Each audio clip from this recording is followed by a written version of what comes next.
कम पड़ेगी, प्रातिनिधिक स्तर पे करो, क्योंकि सब लोग तो यहाँ हाजिर भी नहीं होंगे।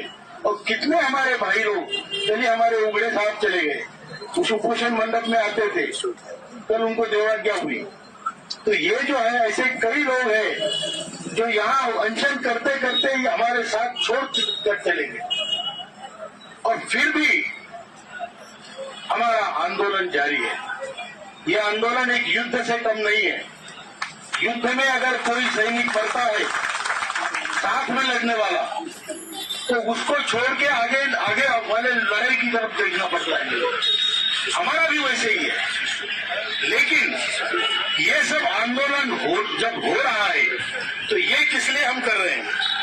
आज का ये कार्यक्रम, दाभाडे साहब, आज का ये कार्यक्रम इसलिए है कि सरकार को थोड़ी सी अकल आ जाए, उनको संवेदनशीलता आ जाए, वो देखे कि इतने लोग इतने सालों से 7 सालों से यहाँ बैठे हैं और उनको अभी तक उनका हिसाब किताब नहीं हो रहा है। ये उनको थोड़ी शर्म लगे, लाज लगे और संवेदनशीलता उनमें आ जाए, इसलिए ये आंदोलन। मैं आपको कहता हूं, आज आपने बुल्ढाना में मोर्चा निकाला, ये आंदोलन की शुरुआत होगी। कल से पूरे भारत में मोर्चे निकलेंगे, ये 7 साल के पेंशन के उपलक्ष्य में निकलेंगे। कल से हर जिले में, हर राज्य में मोर्चे निकलेंगे। वो इसलिए निकलेंगे कि बुल्ढाना के आंदोलन को 7 साल हुए और सरकार अभी तक हिसाब किताब कर रही है। हिसाब किताब करना हमें भी आता है। हम बूढ़े हुए तो क्या हुआ, हम जिंदा है और ये हम साबित कर सकते हैं। बराबर है, बराबर है। मैंने कल किसी इंटरव्यू में कहा और आज यहाँ दोहराना चाहता हूँ कि हमारा आंदोलन 2 प्रकार से हो रहा है, एक चर्चात्मक और दूसरा संघर्षात्मक। हम चर्चा करने में विश्वास रखते हैं, डिप्लोमेसी में विश्वास रखते हैं, लेकिन जब चर्चाएं फेल होती है तो संघर्ष पैदा होता है। ये जरूर है, ये नियम है। आपको मालूम होगा, रामायण में प्रभु रामचंद्र जी ने हनुमान जी को भेजा था, अंगद को भेजा था कि जाके चर्चा करो। रावण ने नहीं माना, संघर्ष हुआ और सिंपल सादे वानरों ने बड़े बड़े राक्षसों को हराया। बराबर है कि नहीं? तो चर्चा फेल होती है तो संघर्ष होता है।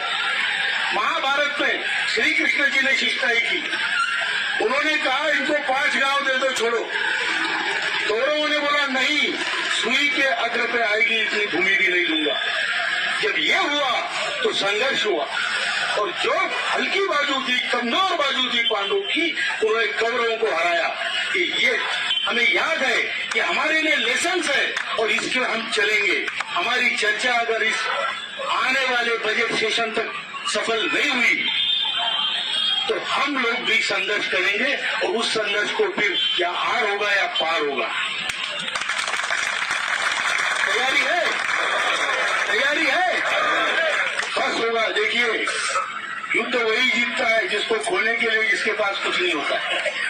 हमारे पास, हम जी लिए अपनी जिंदगी, खोने के लिए अब कुछ नहीं है,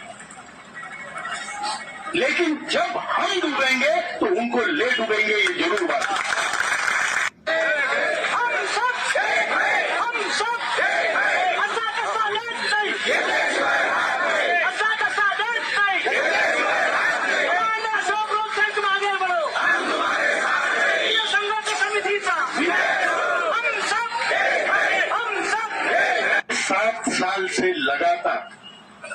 लगातार 7 साल से क्रमिक अनशन हो रहा है।